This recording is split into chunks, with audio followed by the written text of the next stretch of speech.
რომ რაღაცა მენტალური გამოწვევები აქვთ, ხო? მენტალური ჯანმრთელობის მიმართულებით გამოწვევები აქვთ ადამიანებს, მაგრამ არის გარკვეული ალბათ თემები, რომლებიც დღემდე მწვავე ან მტკივნეული რჩება, ხო?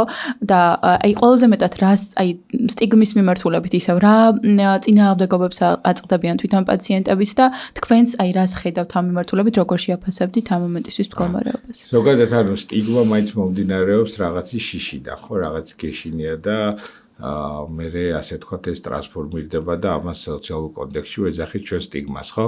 ზოგადად ეს ადამიანის ბუნებაა და ძალიან ბევრი რაღაცის მიმართ გვაქვს ჩვენ შიში, რაღაცის მიმართ დისტანციას ვახდენთ, არის სტიგმატიზირებული ესა თუ ის სფერო და მედიცინა ზოგადად საკმაოდ სტიგმატიზირებულია.